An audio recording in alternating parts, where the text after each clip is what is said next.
Dr.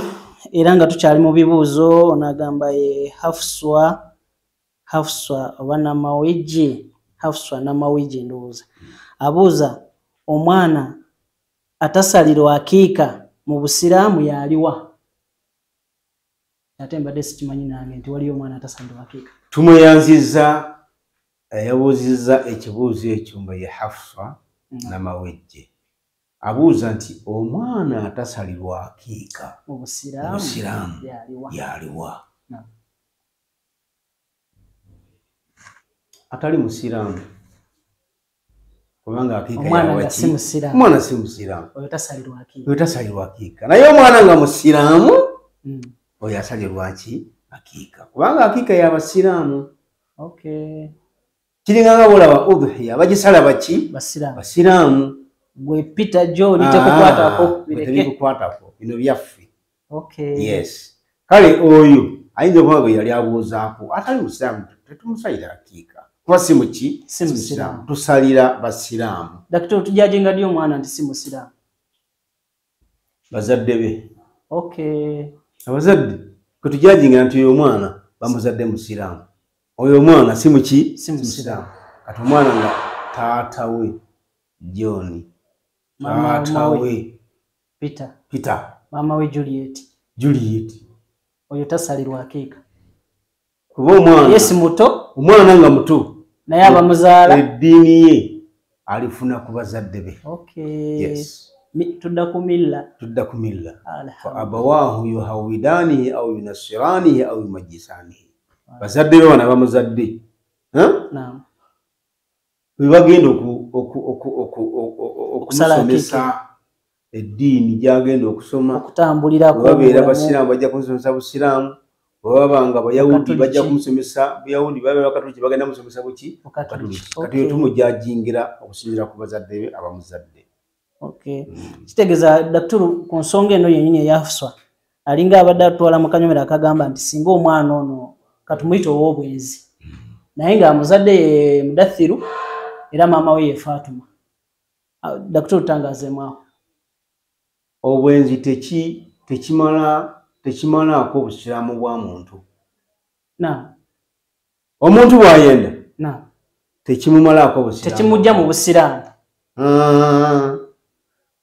Kati bwe kiba tekimujja mu Busiraamu n'abaana bagenda okuzaala baba tebavudde mu Busiraamu, yadde nga bazaalire mu kkubo bbi kyamu naye tekibajjaako Busiraamu.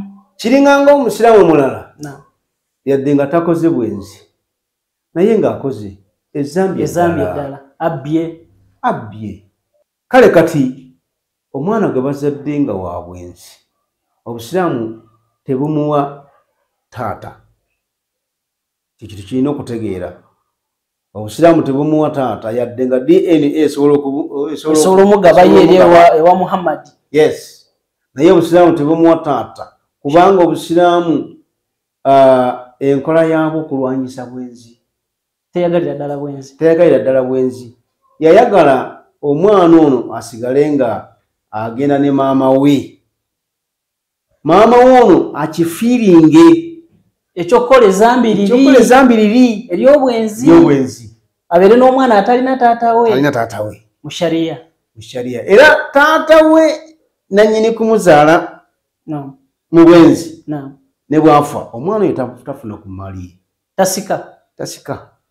Nsonyiwa Daktari, singa omwana ono abanga gwe yazaala yekka mu bulamu ate mugagga, tasika. Abasiraamu ffe tumusikira. Naye ono gwe yazaala ow'obwenzi talina sheya mu shariya. Ekyo Obusiraamu bwakikola busobole okuggusa olutalo lwabwo olw'okulwanyisa obwenzi.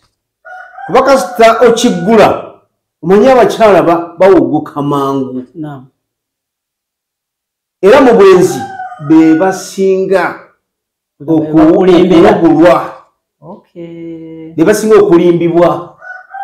Kati ekyo buli wakigendamu ng'akimanyi nti nemala nfuna olubuto nze agenda okugira ki menyeka n'omwana, asooka n'asibamu buleeki n'alinda amakubo n'afuna amakubo amatuufu galina ozaaliramu omwana.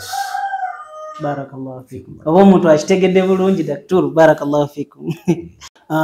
Dr. awo wenyini ku nsonga ey'obwenzi katongereko na kano nti singa abafumba ababiri aba halali omukyalo oba omwami kubaako omu n'akwatira munne mu zambi n'eryobwenzi kimuwa chance esobola okusaba talaka oba omusajja okutalaka?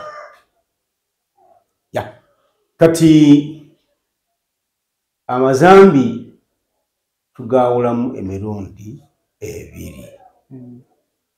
Tulina amazambi amanene ne tulina n'amazambi amatono.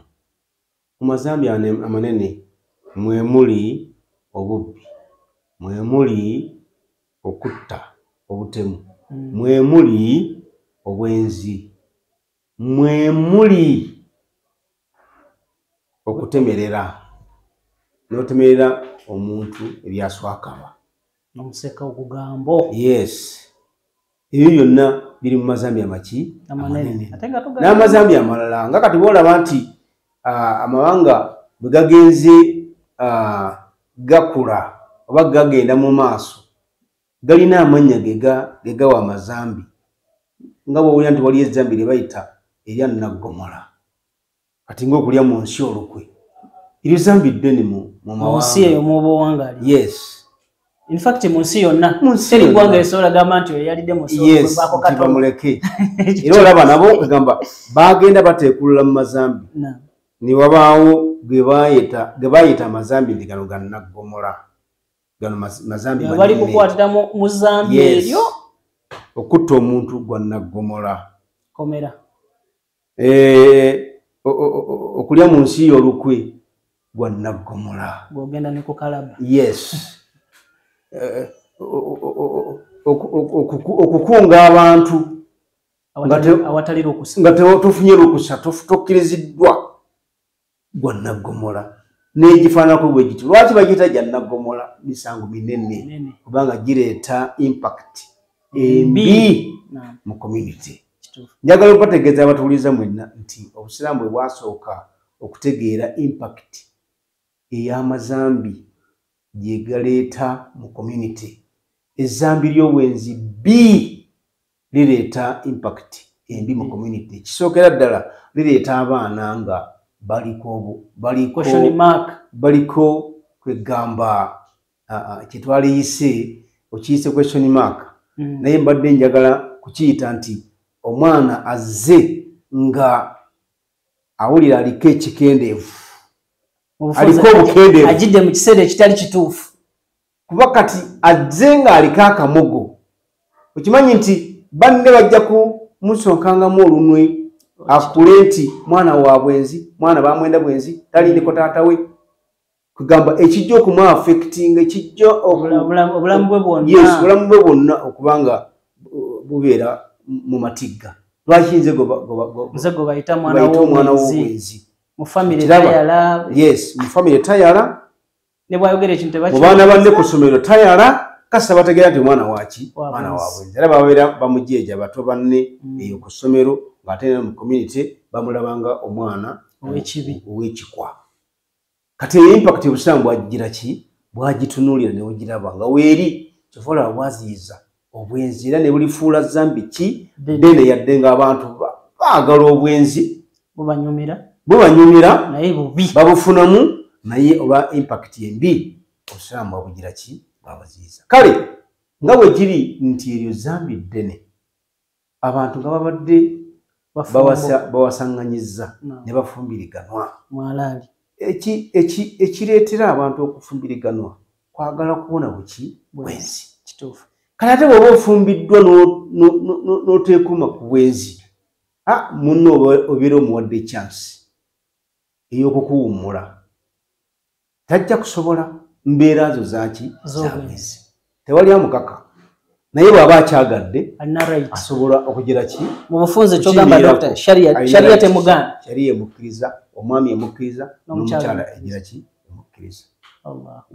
Naye nga kozi ya bwenzi. Yes. Barakallahu fikum, jazakumullahu khair.